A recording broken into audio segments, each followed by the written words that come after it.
time for some hard truths, friends. And I know this is super unpopular, but the simple fact is that we cannot go back to where we came from. We cannot turn back the clock on many of the things that have happened.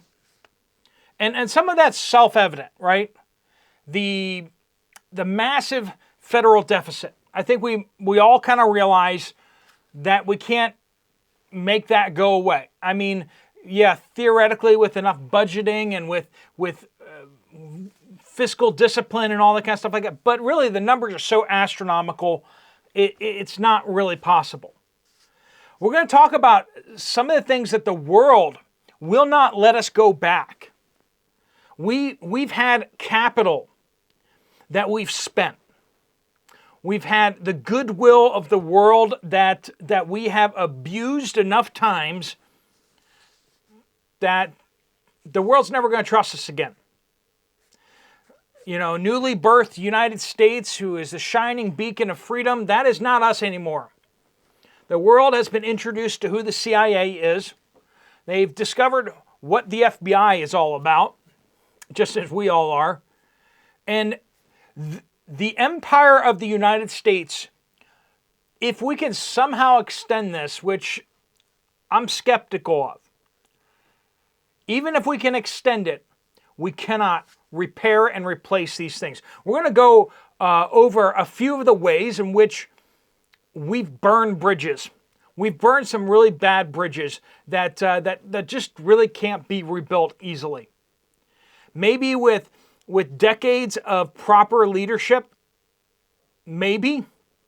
But most of these things, I think we all realize that's a little too far-fetched. The seeds of our decline as a culture, as a people, are deeply rooted.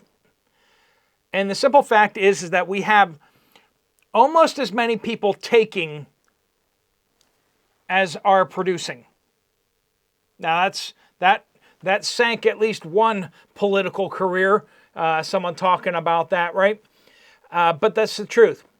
And it's gotten worse. We have almost as many takers in the United States as we do makers. And that's not necessarily saying anything bad about the takers. Some people have good reason to be takers. They used to contribute, and now it's time for them to, take out of the system that they put into. And that's what it is. Let's start with the military. The United States Army and Marines, we crossed a bridge in Afghanistan and Iraq. Now, you could arguably say this goes back to Vietnam, where before the United States Army, United States Marines were so feared and so respected throughout the world that we could not be defeated. And I think we've rebuilt some of that image after Vietnam. But as we went into Afghanistan, 20 years in Afghanistan, it became evident that our military was not as invincible as people imagined it was, particularly the Army and the Marines. We still had the Navy, and the U.S. Department of Boats has been a remarkable, powerful image. Just the fact that the firepower, just nobody could possibly stand up to the United States Navy. Well, over the past year or so, we've had a bunch of Houthis down in Yemen who have stood up to the U.S. Navy, and they've won. Some people maybe dispute that and say, well, they haven't really won. Well, that's basically what the Army and the Marines have said in Afghanistan. Well, they didn't really win, but through the use of asymmetrical warfare, attacking where we're not, we were defeated in Afghanistan. And the simple fact is that we are being defeated in the areas, the Red Sea, the Bab al-Mandab Strait, all that area around Yemen. The United States Navy is losing. We said we're going to protect everybody's boats going through. We're going to stop these Houthis from shooting at our boats and shooting at everyone else's boats. But we're not doing that. Just this morning, the Yemenis, the Houthis, decided to shoot at 2 more boats. And that's pretty telling. The fact that they're shooting at everyone's boats with impunity, it continues. Yeah, sure, we do some airstrikes here and there. We shoot back at them. We blow up some of their launchers or whatever. But the simple fact is they just keep doing it. We cannot defeat them. The way that our Navy is built, we are not defeating them. We're losing. We said these are the metrics. Now there are two more defeats that are coming up in the future. I don't know when these will happen, but these 2 defeats will lock in the total defeat of the United States. The United States Air Force hasn't really been defeated. And no one really can stand up to the United States Air Force still. But over the next years, I don't know. We're going to see somebody stand up to the United States Air Force. Probably China, I'm guessing. Or maybe Russia. And through the use of different asymmetrical means, they're going to defeat the United States Air Force. Or at least fight it to a standstill. And the invincibility of the United States Air Force will be exposed to the world to be not as invincible as everyone thought. Friends, we are the British Army standing out there on the field, being shot at. Standing up nice and tall, wanting to do battle properly. Now, that's not a perfect example because it's a highly abused example, the idea that the British Army was somehow not good or didn't know what they're doing, that standing up in ranks was a bad idea. Actually, the British defeated us in casualties in every single engagement of the Revolutionary War, except the times that they actually surrendered.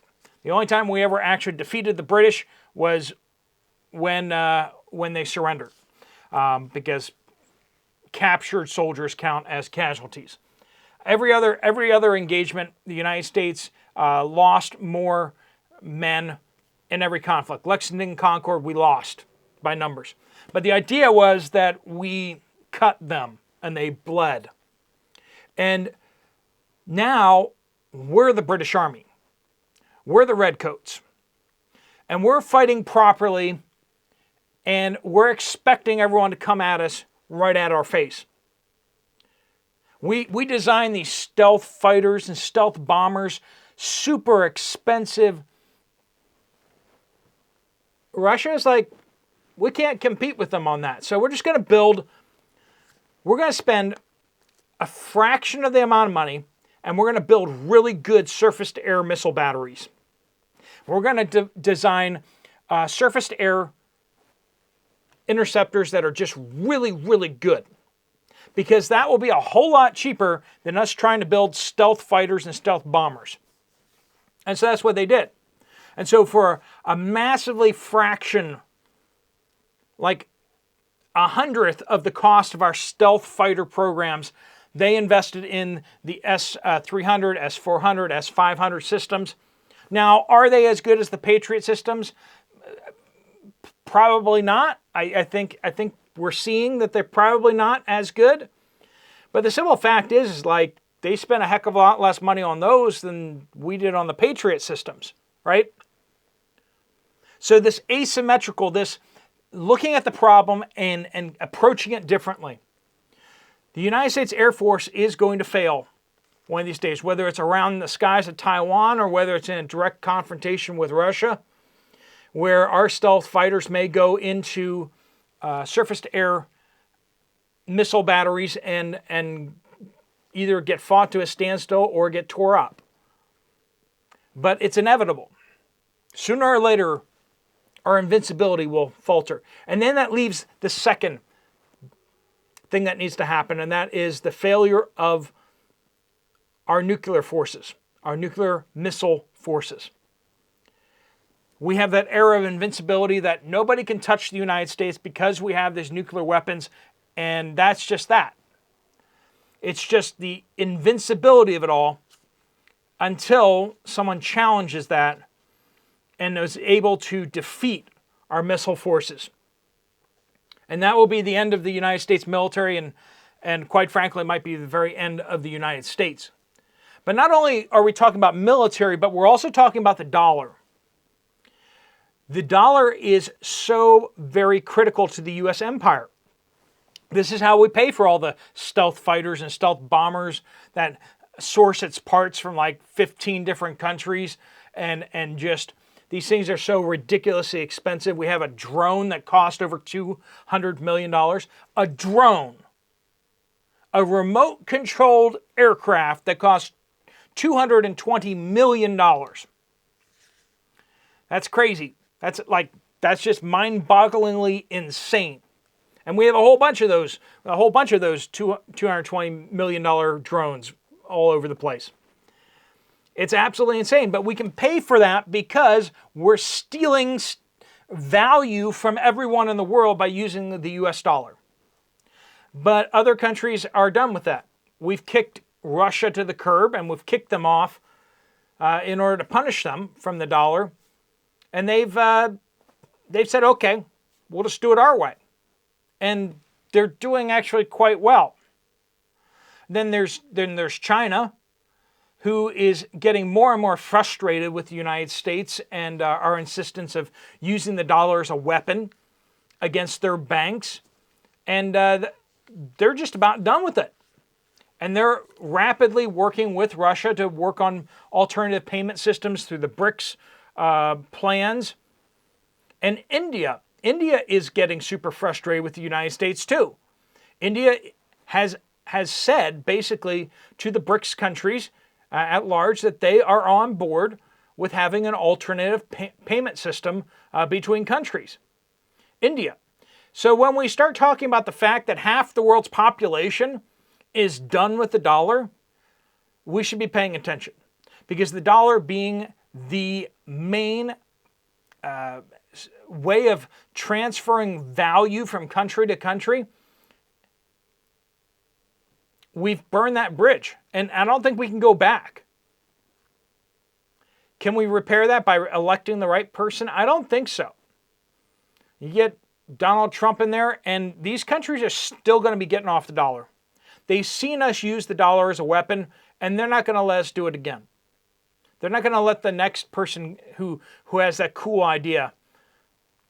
Not going to happen. And then that brings us to the political governance issues of the United States.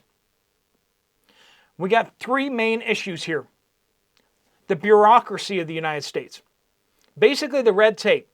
The fact that you need a license to do just about anything in the United States. You don't have the right to do anything. You have to purchase a license. You have to get permission to do just about anything. If you want to have a job, it's a ridiculous percentage of the jobs in the United States need to be licensed by the government now. You need a license to do that, a license to do that.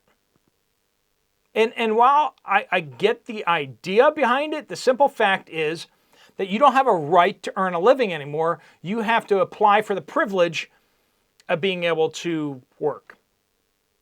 And that bureaucracy gums up all the gears of our society. You go see what's happening down at Starbase with SpaceX.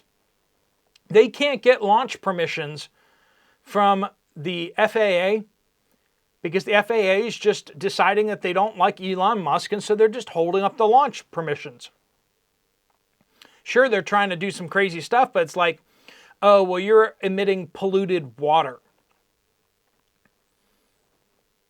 They're burning natural gas, and somehow that's creating toxins. Like, natural gas burning does not create toxins. So where are they even coming up with that from? And they just like flat out fabricating stuff. They have news media out there doing stuff. And so basically a bunch of these self-appointed bureaucrats are just like, we're just going to make sure that this doesn't happen because we don't like this person's political perspective on certain things. And so they're just going out and attacking. All these little bureaucrats are needling to death anyone that they don't like. I mean, we have bureaucracies inside the U.S. federal government where they lose tens of billions of dollars that they can't account for. The Defense Department has lost trillions of dollars it can't account for. But if you, heaven forbid, get a payment of $600 from someone, the IRS knows it and will make you account for it. If only we could turn the IRS onto the Defense Department and other government bureaucracies that lose trillions of dollars and don't know where they went, instead of turning on U.S. citizens to account for every $600 payment that you get here or there. The bureaucracy is making it impossible to do business inside the United States. Some states are far worse than others. New York is just impossible. New York City is just crazy. And when you get over to San Francisco and California, it's insane. Absolutely insane.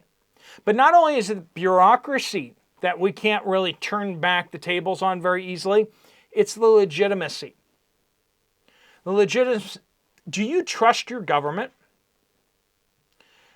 More and more, Americans just don't. We don't trust our government. Now, Americans have always been pretty skeptical of their governments, for sure. I mean, that's kind of a hallmark of being an American. But what happens when the government says, this gal won, or this guy won? Do you think there's going to be some people in the United States that are going to be like, you know what, I don't agree with that. Come this year, we're gonna hear, essentially, they're going to say this person or that person won, and is that going to be accepted? Now, people on this side, if their person wins, they're going to be like, yeah, I accept that. But the people on the other side aren't. The legitimacy of the government is definitely in question. How do you roll that back? How do you fix that? How do you fix the divide in the U.S.? I don't know that you can. And finally, the finances, right? The finances of the United States federal government particularly, but all the state and local governments, many of them are up to their eyeballs in debt. The numbers just don't work. We're fleecing and stealing money from the rest of the world by printing it and by creating inflation out of thin air and transferring that lost value to the federal government. But it still doesn't work. The numbers are absolutely mind-boggling. The fact that we've passed $1 trillion a year in interest paid by the federal government, that we're spending more money on the interest on our debt than we are on our Defense Department, which is stupidly big, insanely stupidly big. And projections are, by the end of this year, we may be looking at $1.5 trillion going to interest. When we start approaching spending twice as much on interest than we do on our Defense Department, the Defense Department that is so well funded, it's supposed to be able to invade like half the countries in the world simultaneously. I mean, we're paying over that much in interest, and we may be approaching spending twice that on interest in the near future. Those numbers don't make sense. They're absolutely insane. A default is coming up in the United States future. And we're going to have to cut these programs. The fact that we have all these crazy programs, and I'm not talking about the transgendered fish on treadmills, okay? I'm not talking about those experiments, okay? Those are a little tiny drop in the bucket. We're talking about Medicare, Medicaid, Social Security. These systems do not make any sense at all at the levels and finances that they are. And nobody wants to hear that they need to change.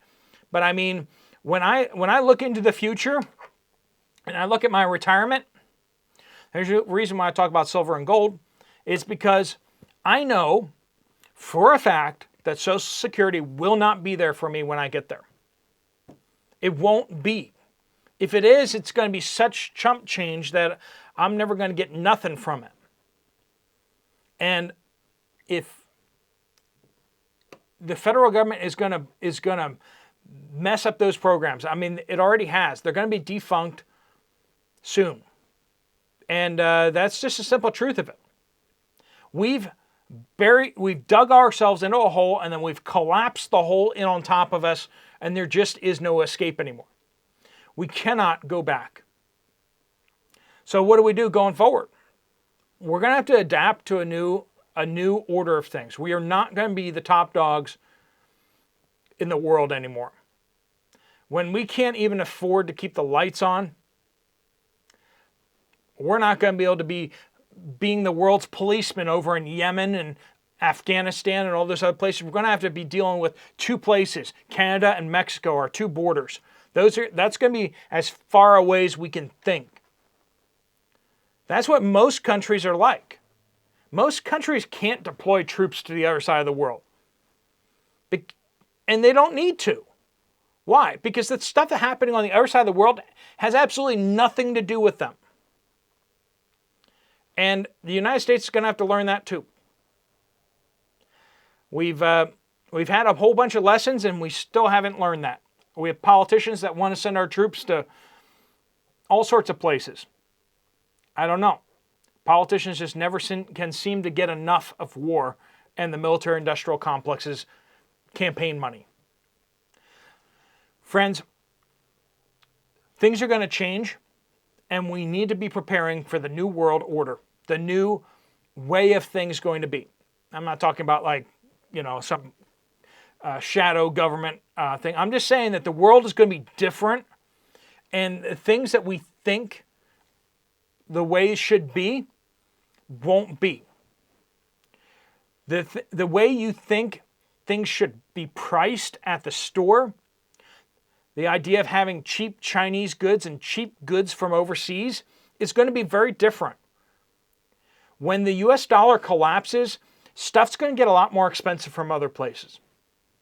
It's going to start becoming a little more affordable to make it here, which is good.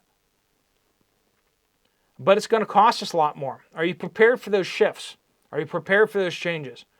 Are you prepared for the collapse of the U.S. economy? The collapse of the U.S. military? Because those are the facts that we're going to be staring in the face.